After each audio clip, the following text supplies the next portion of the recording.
to be talking to you all today about ChatGPT and what that means for us as data scientists or future potential data scientists who are excited about a career in data science.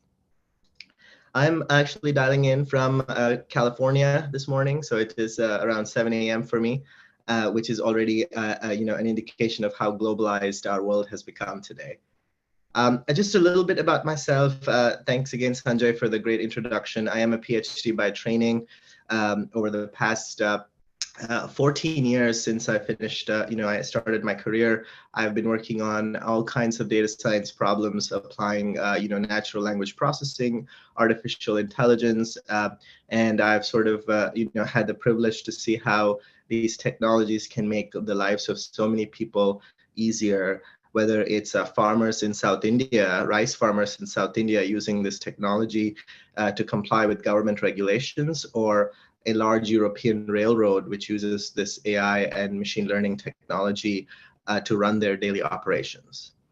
So this technology is very powerful and it is the future. And let's see what ChatGPT means for data science. So like Sanjay said, right, like everybody's talking about ChatGPT. It's in the news. Governments are worried. There's already panels being formed. So, GPT-4 is here. It sounds like most of you kind of had heard about it. So it's a big deal. And there's no doubt right now across the community, the data science community in the world, that like iPhones were such a big deal in the early 2000s, right? Like GPT-4 is here, ChatGPT is here, and it's going to change all our lives, whether we like it or not. And the question is, like, how will it make a difference in our lives? And how can we make the most of this amazing technology? Okay, so just a brief introduction about ChatGPT. So it is, what we call a large language model in AI. And so, there have been AI models built for the past 75 years. There were chatbots built in the 1950s, in the 1960s. But this particular model was built in 2017. And the reason it's better than every other model, and it's exponentially better than every other model that was built in the last 75 years, is basically two things. One is it is what we call context aware. So it has a memory. Most computers back then, or robots, if you will, right, for the past 75 years, did not have a memory. So they would forget the context of what we were telling it before. It did not have a framework to store that information. Whereas what ChatGPT does really well today is that it has the entire internet as its context. So you can ask it a question about anything, and it sort of has some context about what sort of entity, who is that person or that place, or what a place means. So that is the most important sort of technological evolution, and why ChatGPT is, exponentially better than every other model that is on the market today. Is it the best model that's going to be produced? Probably not. There's going to be more improvements, but already, this model has the potential to really change our lives.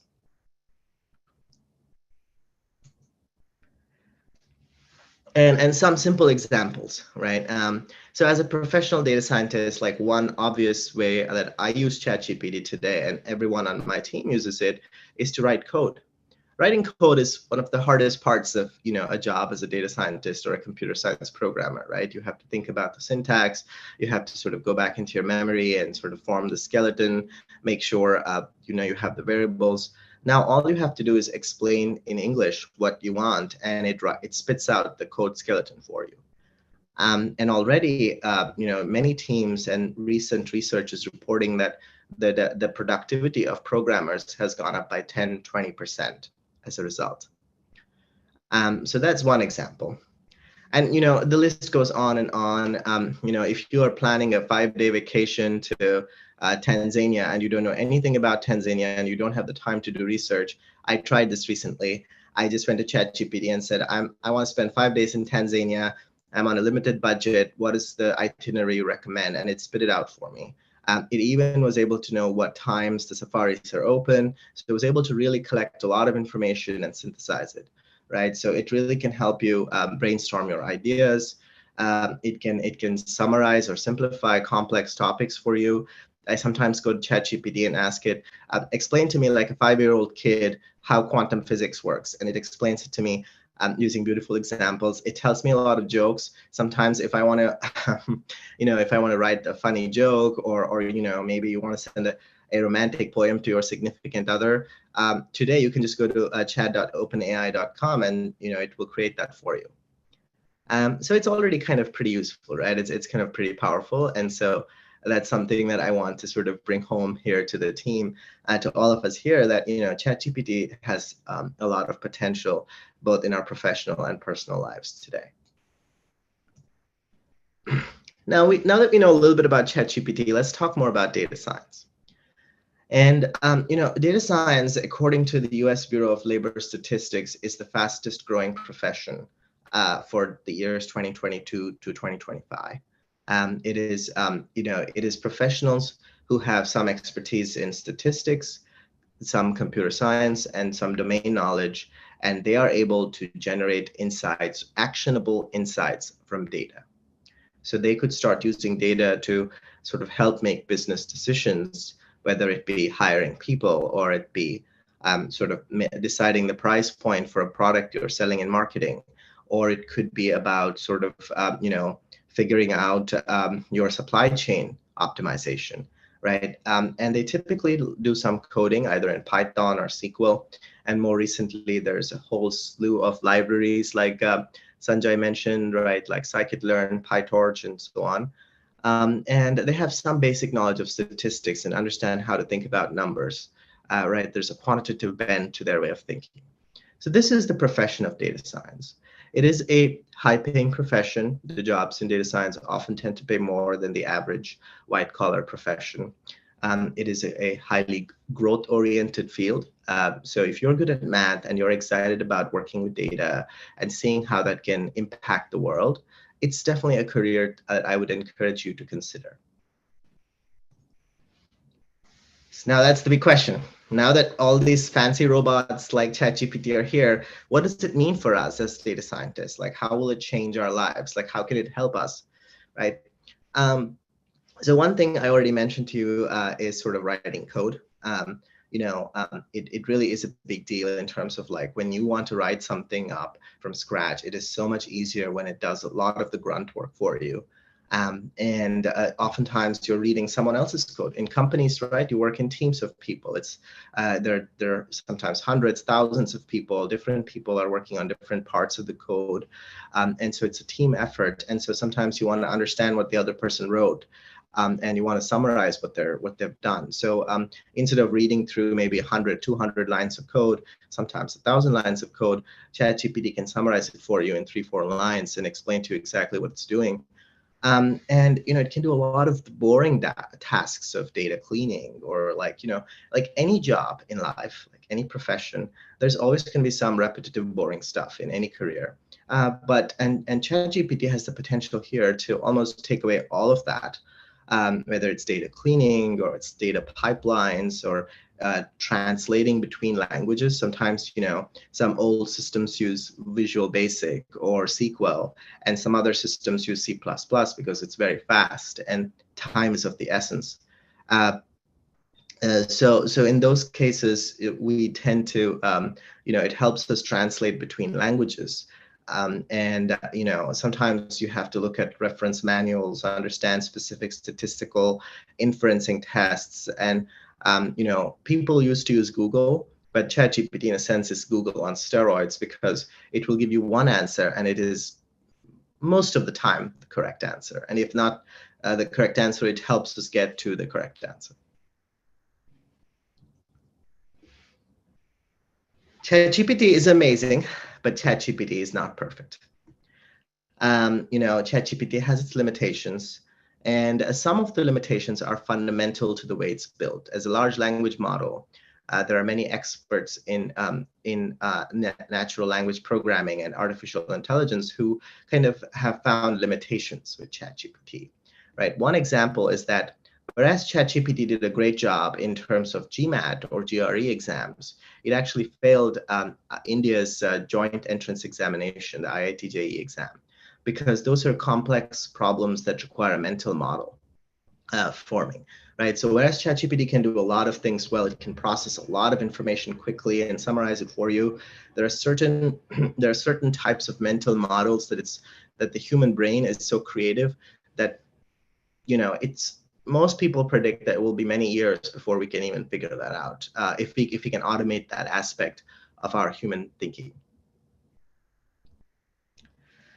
And of course, like privacy is a very important theme today in the modern world. There's sort of ChatGPT is owned by OpenAI, which is a Microsoft entity. And so there are questions being raised about now that this all-knowing computer knows a lot about everyone, as everyone is asking more questions, is there a privacy issue? And there's concerns about creating regulations around that and being able to safely use this technology where people feel safe and their privacy is respected. And the other aspect is like ChatGPT struggles with domain knowledge, which is always not easy, right? Whether it's like you're a doctor and there's deep information about domain knowledge, or you have certain context about the individual patient's family history, et cetera, et cetera. So there are certain aspects about biases. Like all human beings in this world, ChatGPT is trained on human labeled data. And so there's certainly a lot of biases which happens. And whether it's conscious or subconscious biases, sometimes we notice that ChatGPT also shows those biases in its output. And sometimes it actually, interesting thing about these types of AI models is that they can sometimes make up stuff. It's called a hallucination. It literally makes up facts. Because the way the model is built, there's a certain randomness coefficient. So there is one concern, which is really like when it does come out with output, we can never take it at face value. You still need a human being to sort of like validate it and filter that data before making any decision. Yeah, I'm seeing some chat here. Yeah, there's some very interesting stories about the types of hallucinations that it has been doing. Yeah, there's a lot of stories about that. So it's a very interesting weakness of the model, and there's a lot of science about how can we get rid of it. And I think what scientists are realizing is like the human mind is built with so much ingenuity and creativity that we still don't know how the human mind works. And what ChatGPT is trying to do is it's trying to emulate the human mind, and it does a good job in many aspects, but it's not perfect. Which is why it means that as data scientists, it helps us really improve our professional lives and expand the scope of our jobs by sort of automating a lot of the grunt work for us, but still allowing us to create impact. And my favorite way of explaining how ChatGPT will help is like, I don't know, many of you are very young. So, there was a time where like we had manual geared cars. So everybody who learned how to drive had to learn how to use a clutch and like change gears. Whereas today, most cars are automated gear shift, right? So you don't have to really, there's no concept of a clutch anymore. And then there's already talk about self-driving cars. So some people are like, do we even need to learn driving, right? So in some sense, it doesn't mean that cars will go away, but what it does mean, it actually means that you can go further and more easily, and you can multitask, and so on. So in some sense, ChatGPT will augment. It's like a shift from manual cars to automated cars. It will make a lot of our job easier. It will take away some of the boring, difficult pieces and allow us to do some of the really creative work, some of the problem-solving work, some of the empathetic human work that we as humans are designed to do. By the way, I really appreciate the comments here. It sounds like, Prince, Mayank, Ananya, Rachit. I really appreciate all the questions. Definitely want to try to address sort of some of the topics here. So one aspect, and I will refer to Rachit's question in a second, is that one aspect of scaling is code. Oftentimes, writing code is one of the most laborious part of work, and ChatGPT can make your life a lot easier working with unstructured data. Unstructured data is any data that's not in a tabular format, very roughly speaking. And the amount of data that companies are collecting is growing exponentially. Everybody has data like collection units across the Internet of Things. Data is being stored on cookies when we browse websites. So the scientists predict that the amount of data stored is going to triple in the next 3 years. And that's a lot of data being generated. And so the question is like, how can we use this massive amount of data to generate insights to help make decisions, right? And think of, different companies have all kinds of decisions they want to make. Sometimes it's about, I have a manufacturing plant. How do I improve the efficiency of this plant? Sometimes it's about, what should be the price I use to sell my airplane ticket, right? It could be all sorts of business decisions. And now data science can be in every one of those elements across the business pipeline because of ChatGPT. And so it's going to make data science fundamental to professionals in business, and that's the exciting part, right? And one area that was the most difficult bastion to breach was textual data. Most customer service companies, right, they collect a lot of textual data, whether it's chat, emails, and every company has a customer service department. So in some sense, ChatGPT will allow us to summarize that data, gain insights, understand what are the main pain points of the customers, and really use that information to expand the impact and scope of the business. And so really, what I'd like to end on my short presentation here, we'll talk a lot about your questions, is that as the data being generated is being tripled, and as you can see in this chart here, the structured data, which is the blue, is going up, and a lot of tabular data is being collected, but the unstructured data is going up 6x, right? There's more and more data is being collected. We know that there's going to be at least 11 million jobs created in the field of data science, which is a high impact professional career. And so with this type of opportunity available for data scientists to be at every level of the business, I really think that this is a very exciting time for us to be in the world of data science, where it's kind of revolutionizing the way the science works. Yeah, so in conclusion, I hope that this has given you a little bit of a spark to learn more about data science, to understand how impactful ChatGPT is to our careers as data scientists or to our lives in general. And I'm happy to discuss any questions right now. Great. Thank you, Dr. Suresh. Thank you for that extremely insightful topic and this session. We are going to take up questions very shortly, so I'm going to come to that. There are 23 questions in the chat already, so I'm expecting it to be a firework session as such. But before I go ahead with the questions, right, I just want to tell the audience who's made this session possible and how we managed to get Dr. Suresh for the session. So this session is being powered or is being done, facilitated by the Open Institute of Technology. Those of you who don't know about Open Institute of Technology, its goal or its motto is to unlock a brighter future through the power of education. So the whole idea is to provide education to everyone through open learning model. Open Institute of Technology is a fully accredited higher education institution under the European Quality Framework and the MFHEA authority. And as such, OPIT degrees have full legal value in Europe and are professionally recognized by employers as well. So we are going to speak very shortly to Greta Mauchi from the Open Institute of Technology, who is going to tell us more about the programs offered by Open Institute of Technology. They're fully remote Masters of Data Science and Artificial Intelligence. Masters in Applied Data Science and Artificial Intelligence. So we're going to speak to her very shortly about that program as well and the other programs. But before that, before I invite Greta to talk to us, let me take a few questions for Dr. Suresh, and then we'll continue with the session and then come back with more questions for Dr. Suresh as well. So as I promised the audience, I'm going to take the most upvoted questions for you. So the question which has been most upvoted as of now, and it's got 12 upvotes, is from Prince, who is asking that he's just started learning coding due to his high interest in web development. And he's wondering if he should be concerned about the introduction of ChatGPT. Is he wasting his time by learning coding because it's going to get replaced by ChatGPT? So any thoughts over there? Yeah, that's a really good question, actually. So I appreciate that question, Prince. It's a question everybody's asking right now. And the good news is that it actually really helps to learn coding right now. There's sort of three reasons for that. One is ChatGPT can help you do some of the grunt work, right? It's kind of like you can start using a calculator to do math, but you still have to know how to do basic addition and subtraction, right?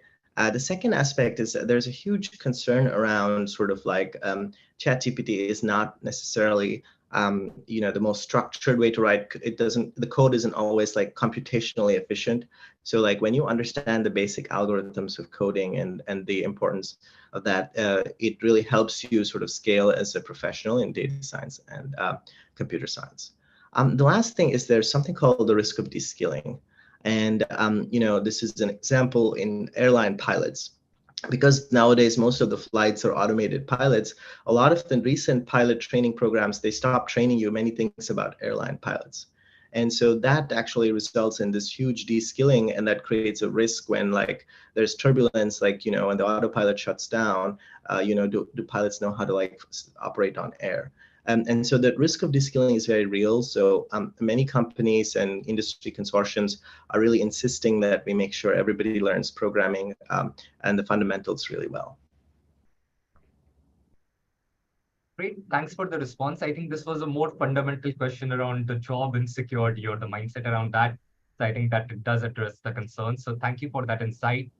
The next most upvoted question, and it's got 13 upvotes, is about which field is better to get into, data science, AI, or cybersecurity. I think I would personally guess it's a personal matter or a matter of opinion, but any thoughts over there? Um, yeah, I think you're right, Sanjay. It's a very personal question. It's a question of like, what is your interest? Like, what excites you more, right? Data science AI is a profession that is exploding, and I know a lot about it because I'm in that industry. I can tell you that there's a lot of new jobs being created, and it's being infiltrated into every domain in your life. Cybersecurity is a niche area, and it's a lot around managing risk, and really like you have to be in that mindset where like you're trying to catch the bad guys. You have to be always on your toes. So if that sort of thing excites you, that's a career choice to consider. Data science is if you have any interest in math and you really like seeing impact, right? Like using the data, using the models to make people's lives better. If that excites you, improve business outcomes, then I would say data science AI career is a great choice for you. Great. So before we go ahead, actually, I'm going to ask one question, and this is a question which I'm making up. People who are looking to make a career in this field, right? I mean, ChatGPT is the trending topic, but applied data science, artificial intelligence, machine learning, if people are looking to build a career in these fields, where do they start, or what any courses that you recommend which are top of your mind, any books that you recommend for the audience? Um, it's a really good question. I think I have a really, there's a favorite book of mine by Kai-Fu Lee, which is really talks about the AI revolution. He talks about how AI became a dominant force in the 21st century and what it's going to look like by 2050. And so far, his predictions have come true.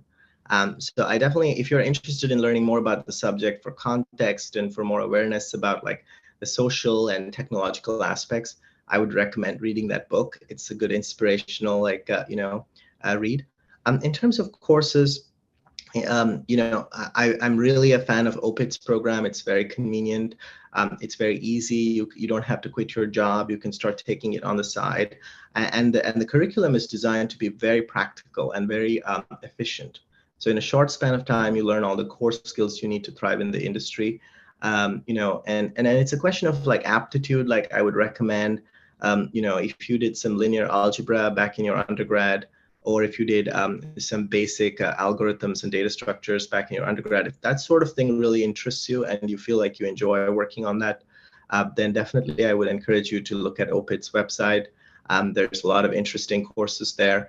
The other option I would say is like if you go to YouTube and just search for like introduction to data science, you're going to see some videos that talk about like the skills required to work on data science.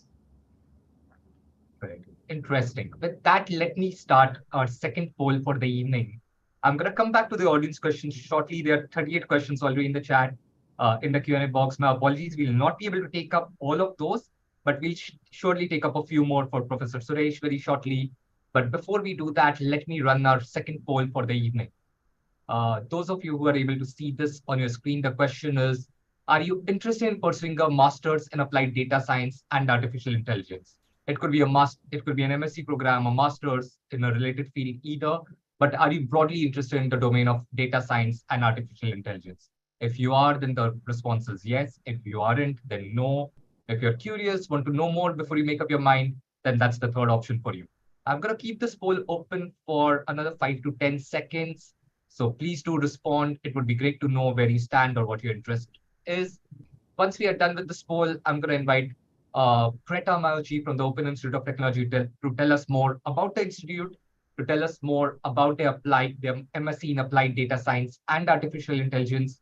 And then we'll continue into the Q&A with Dr. Suresh and with Greta combined and ask them all the relevant questions that we get by that time. So with that, I'm going to end the poll now and show the results. So around 49% of our audience is interested in pursuing the master's in applied data science and artificial intelligence. So similar programs like that. 11% are a clear no. They don't want to get into that domain at all, but I'm guessing they're curious to know more about the domain. That's why they are here in this session. And 39% haven't made up their mind. They want to know more about the domain and then take a decision. Then make an informed decision. So thank you for letting us know that. With that, I'm going to stop this sharing of the poll results, and I'm going to invite Greta to tell us more about the Open Institute of Technology and their programs, and then continue into the Q&A with Dr. Suresh. So don't go anywhere. Let us hear this short presentation from Greta, and then we'll take up many more questions for Professor Suresh as well. So to you, Greta. Thank you so much, and thank you, Santosh, for your very insightful presentation. So I'm going to try to be as quick as possible so that then we can leave the audience, the questions of the audience to be answered by Santosh and myself. As we said before, we're part, myself and Dr. Santosh Suresh, we are part of OPIT.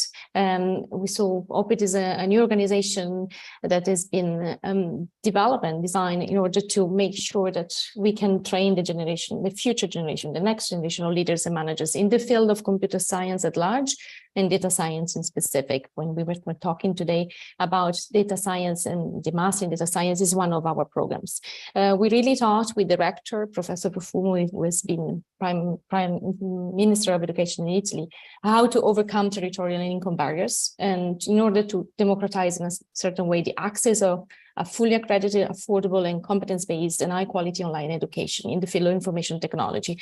As we were saying before, there is a need by companies to have skilled new employees that really know how to manage data, how to manage many pieces of information within the computer science at large. And we think that the educational barriers that we see today must be overcome. Now, how did we think about how to do that? We founded this organization that, as we said, is fully accredited. So we deliver courses that are recognized on a global scale, but we are at the same time, they're flexible and online native. So they're designed to be accessible online. So you can continue to work and study at the same time. You can just have other engagements at the same time. But they are native. They've been designed to be delivered online. So they've been designed so that you can actually acquire piece by piece all the knowledge that is required, and it's especially that is career aligned. So we work with professors like Santosh and with many other professors and with many companies in order to make sure that the content that we delivered is the content that is needed today. So we talk about modern computer science, not something that has been designed 20 years ago. We are built on excellence, so our faculty is really an excellent faculty, as you have seen today. We're also inclusive in the sense we try to be affordable, but also for top achievers. So we're looking forward to have students that want to build on excellence, want to continue to go on and make the best out of it. We'll talk about today, like a sample of our professor, just to give you a snapshot. The rector is Professor Profumo has been Minister of Education in Italy, and Professor one of the most important universities in Italy, Politecnico di Torino, and he's been president of many companies. So he has seen the education, traditional education, the on-campus traditional education. He has seen what companies require. He has this like strategic mindset saying like, we need to continue to develop the methodology that we offer, the content that we offer to be aligned with what companies want.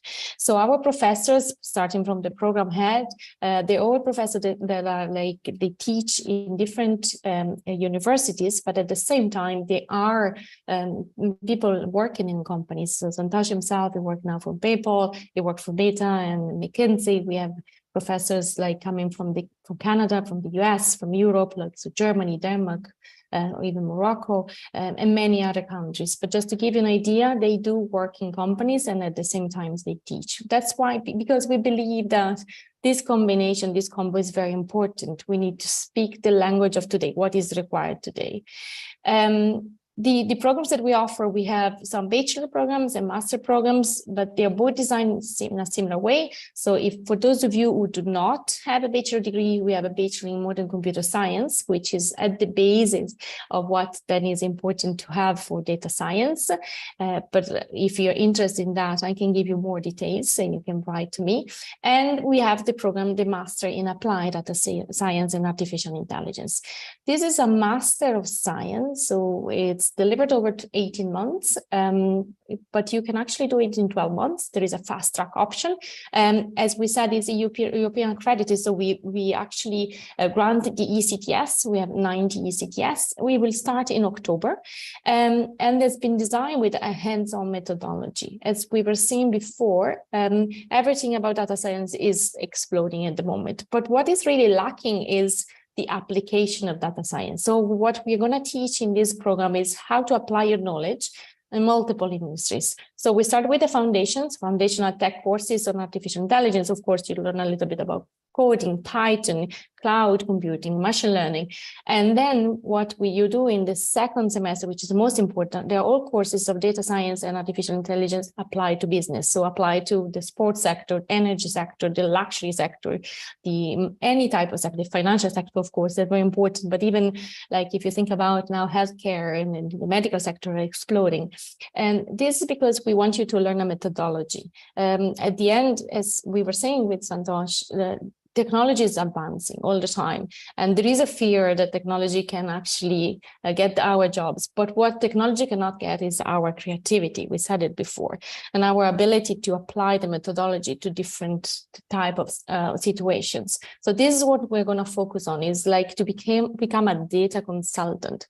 So you learn about also business communication, project management, how to manage data, how to talk to the business. Because in the end, if you think about it, you have a huge amount of data in a company and you don't really know what to do unless you have that business acumen, the sharpness that tells you how to use the data in order to do predictions, in order to make sure that the company you're working on is going to continue to progress. So the final project is actually a project in an internship. It's in a company. So then you can actually apply what you've learned again in specific projects with companies. We have a career service, of course, and you can do that, as I said before, either in 12 months or in 18 months, depending on your pace. If you want to do it quickly, want to sacrifice, let's say your summer, you can do it in 12 months. At the end, what we have seen, especially now in the presentation before, is that data science and artificial intelligence can really help automate and streamline various data-related tasks, but they can make our life much easier. You extract insights and make informed decisions if you have that methodology, if you know what to do. You have to use it in order to create better products in the end and improve the business. So in the end, our students will become a strategic consultant or data and AI manager, IT business analyst. So they will crunch data. Maybe somebody else is going to crunch data for them. What you're going to do is just learn how to use this data to make business intelligence decision, to become ultimately a chief data officer or a CTO. The methodology is very important. We are online, but we are not completely remote, in the sense we have the asynchronous video lectures, exercise, assessment, and quizzes in theory that you can study at your own pace. And we have the synchronous lessons, like what we've just done today. So you will see Santosh, like here, like we've seen it today, in a lesson live, and we will discuss case studies, we do exercises, we will answer all your questions. You can do even live coding practice during the lesson. There are live sessions that if you can attend, it's much better. If you cannot, you can watch it recorded. What is very important that we want to do is give you the possibility to study at your own pace with the support of a tutor 24/7, 365. So you have teaching tutors available around the clock.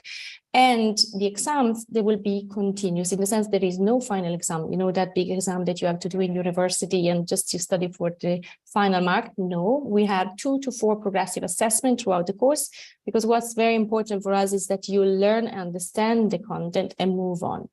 And that's why we have also the assessment sessions after every term, so they make sure that you do understand and grasp the content. That's very important. And as I said before, you have the fast track or regular track possibility. Just a few words about the requirements. So if you want to apply for the master, we need a bachelor degree. If you want to apply for the bachelor, of course, we need a high school certificate. We recognize as well credits that you earn maybe in another university if you decided to stop or if you want to change. That's something that we do. The application is very straightforward. So you apply online, upload your documents, you join us for a brief motivational interview, and then you start your journey that will start in October 2023. The Master of Science costs 6,500 euros and can be reduced to 5,200 euros or even less because we have scholarship available. And the Bachelor is 4,500 a year and can be reduced to 3,600 per year or even less with the financial aid.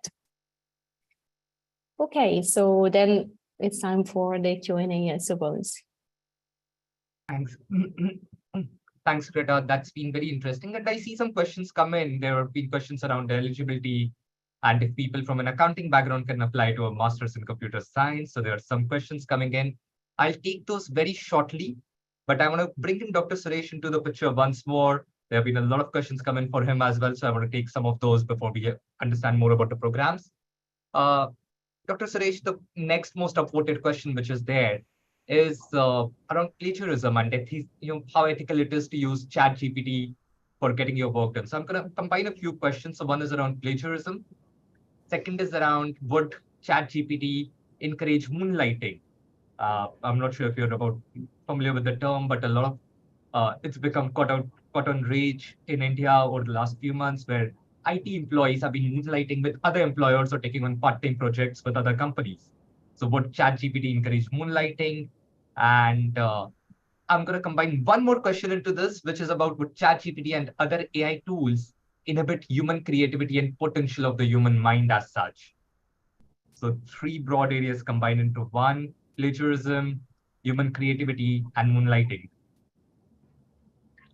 Yeah, thank you so much, Sanjay, for summarizing that question. That's a really important and profound question facing the entire industry today. Governments are forming panels. The US government just formed one yesterday. Europe has created a panel. Like the ethics of AI is very important, and that's a very important question. So some immediate notions that are forming, and it's still a very forming novel process. So we'll know more in a few months.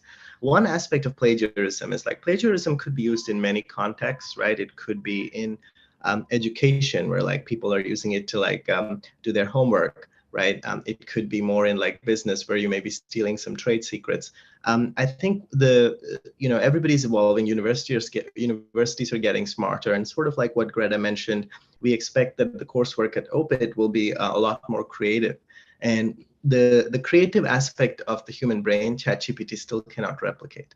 And when we as data scientists, for example, to use that profession that's close to my heart, when we understand how the data works and how the algorithms work, like we can come up with answers a lot quicker than sort of like relying on ChatGPT. And oftentimes ChatGPT is not reliable on certain aspects of like the assignments or the homeworks.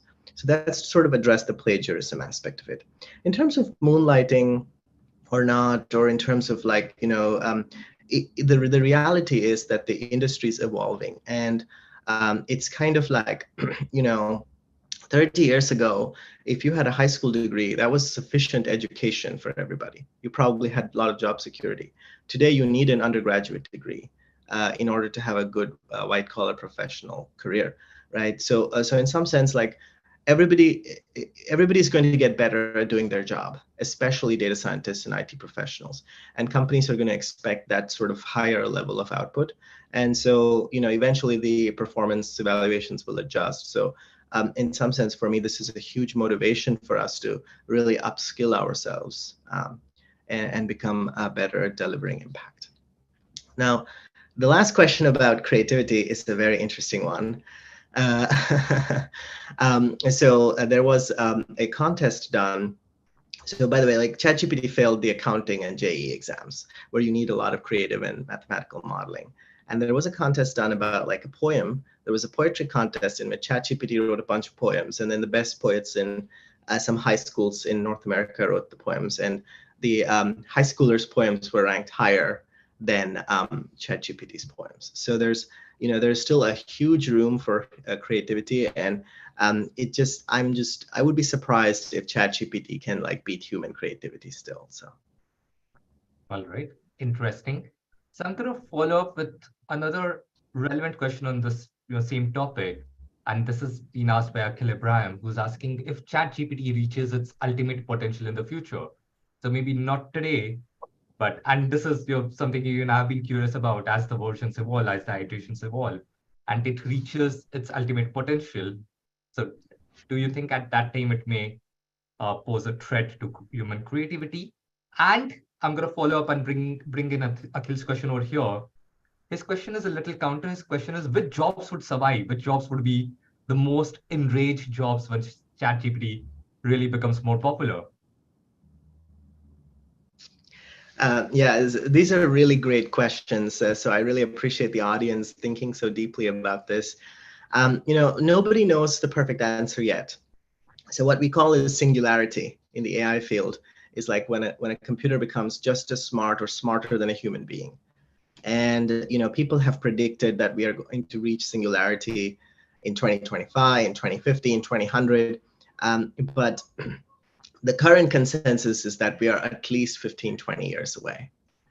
And of course, like nobody really knows, but it seems very hard. Like we haven't figured out, for example, how to do surgeries with robots, right? Like a very mechanical task, like some of the best surgeons, they're so good at it that it's impossible for robots to do that. So we still have a long ways to go before ChatGPT becomes anywhere close to a human being. That's my prediction. But what will happen for sure is that it will augment our ability to do work, and we're going to be able to create more output.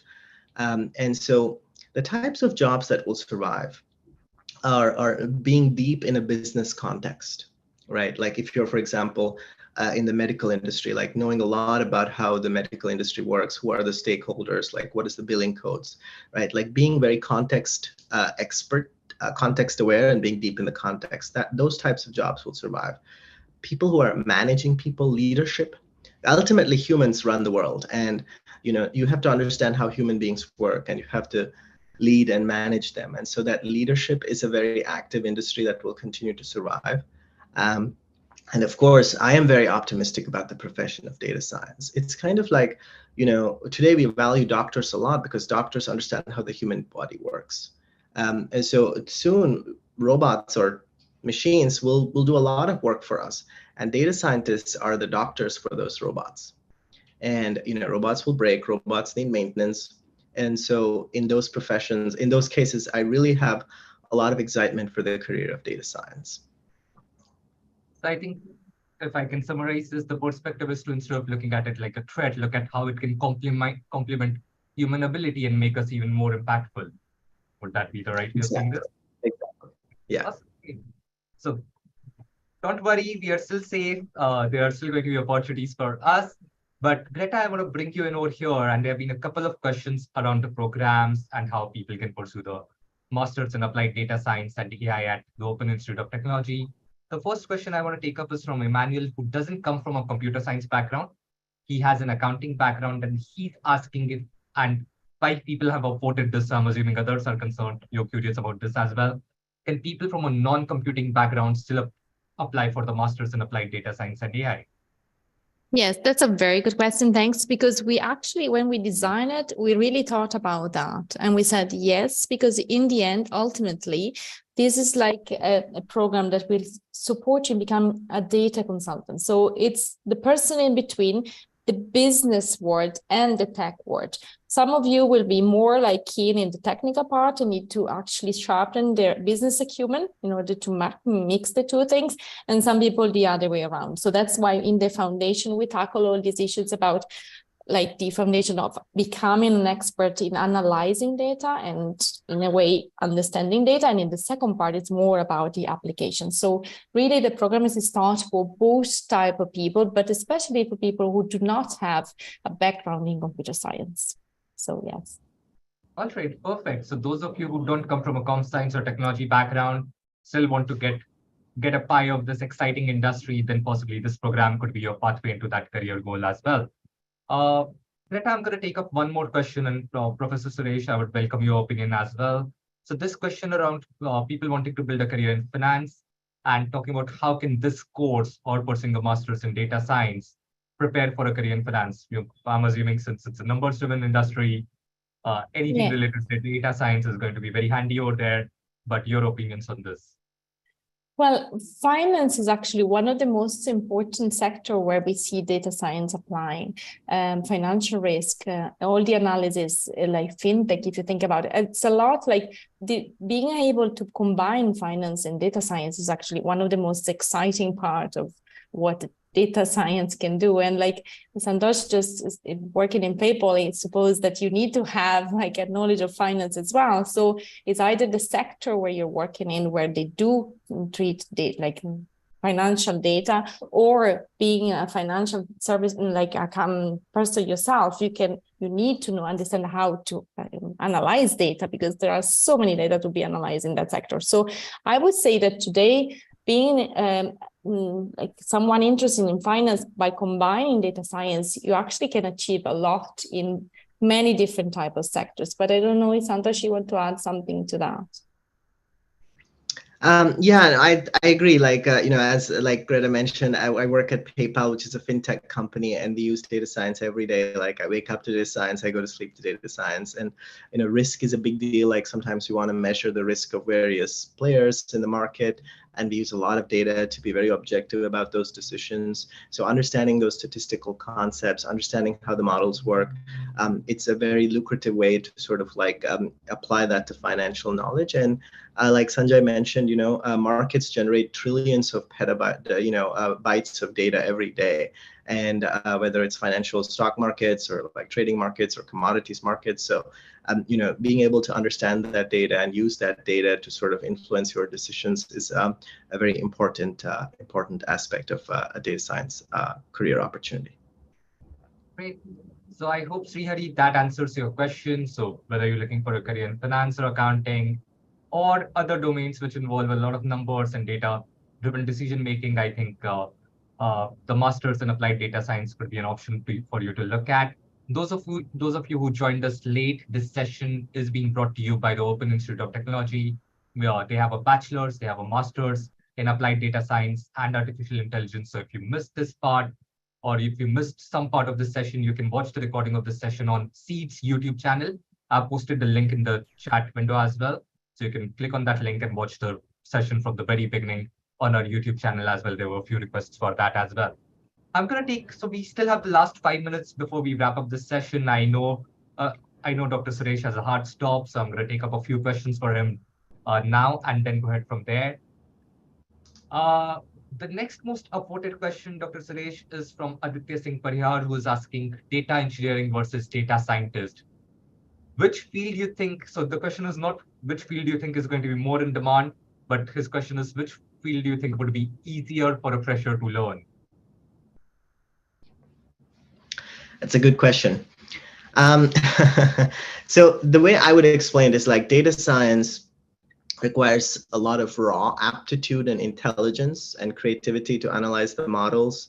And it's a little bit more context and domain dependent in terms of generating the insights. Data engineering is a very deeply technical field.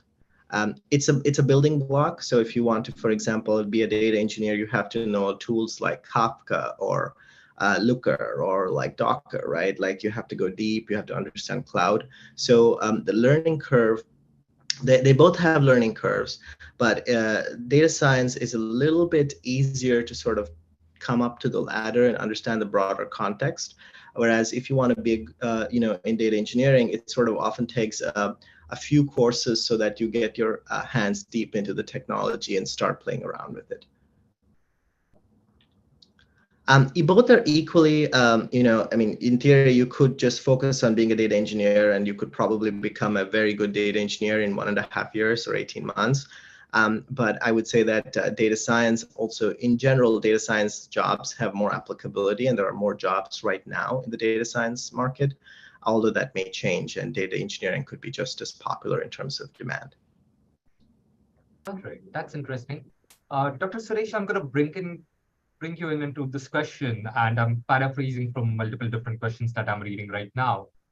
How does one build a career in the domain or become an expert in the field of data science? So let's say someone is completing their class 12 in India and wants to start from scratch and really want to be an expert in the next 8 to 10 years in this domain.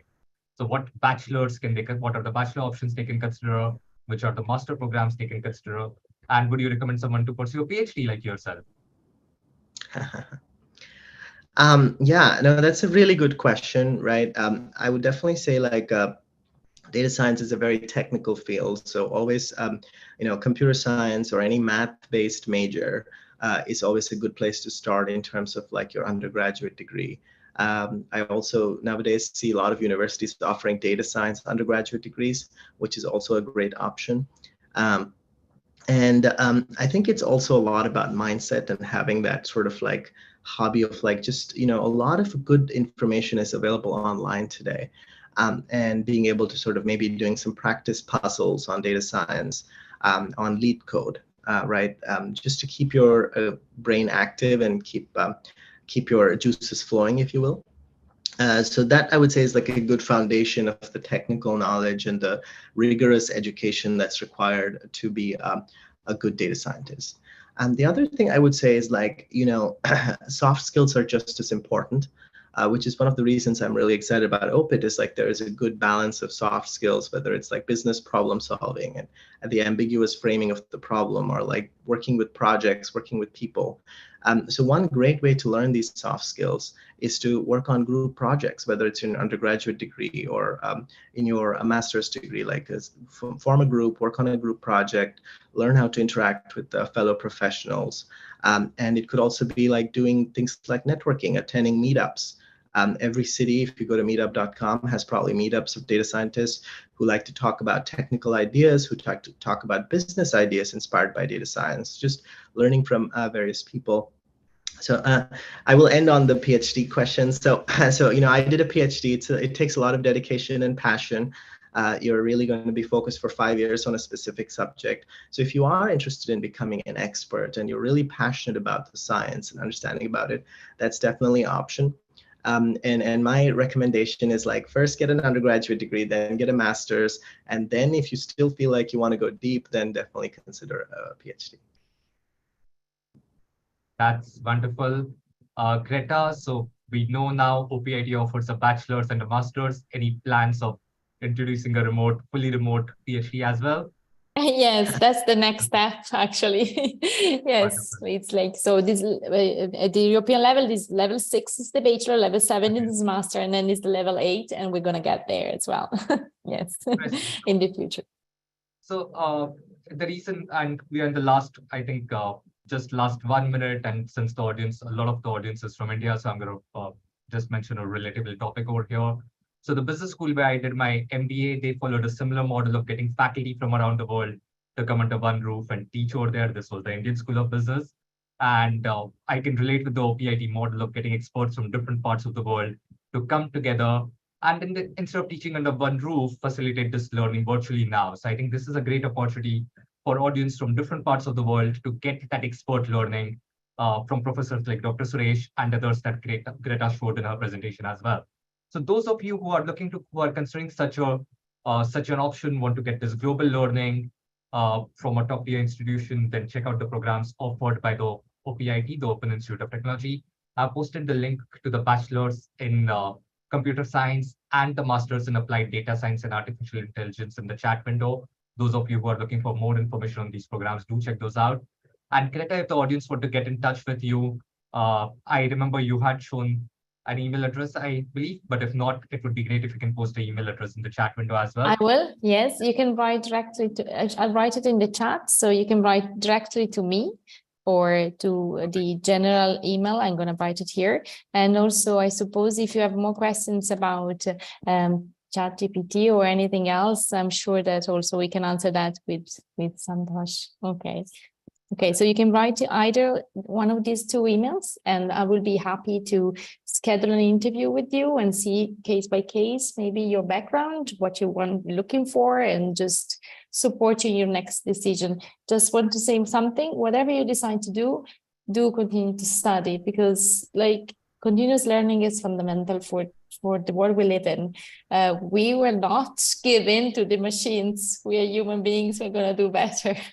So, but we need to study as well. I can continue to acquire knowledge in a way. Well, great. So to the audience, my colleague Sabahat has posted Greta's email addresses in the chat window now, so you can find them out there. Dr. Suresh, I know you had shared your LinkedIn profile with us. It was on the registration page of the session. So I'm not gonna share his LinkedIn profile once more, otherwise you're gonna end up with hundreds of requests. But those of you who are really keen to connect with him, you can find his LinkedIn profile link in the registration page of the session. So if you didn't note it, then go back, find that registration page, you'll find his LinkedIn profile over there as well. With that, I'm gonna wrap up this session. We are slightly over time. Professor Suresh, any parting words from your end, please do share. And thank you for the time as well. Sure. Yeah, I really enjoyed this discussion. Thank you all so much for your thoughtful questions. And I'm so inspired by the excitement to learn more about data science, and for everyone here who wants to really better themselves and improve their careers and their lives. So hopefully I will see some of you as my students in the OPIT program. And with that, you guys have a great evening. Thank you, Dr. Thank you so much. Thank you, Greta, as well. And lastly, sorry, I'm going to take one more second. My apologies to everyone whose questions we have not answered today evening. There's still 77 unanswered questions, so our apologies for that. But you do have Greta's email address in the chat. Yes. Make the most of it, write to her, and possibly she can get your response. For absolutely, I will. I do that every day, and I'm happy to do it. Okay. Thank you, Greta. Thank you, Dr. Suresh. Have a great day. Thank you. Thank you to the audience. You have a great evening or great day, whichever part of the world you are in. Thanks. Bye-bye. Bye-bye.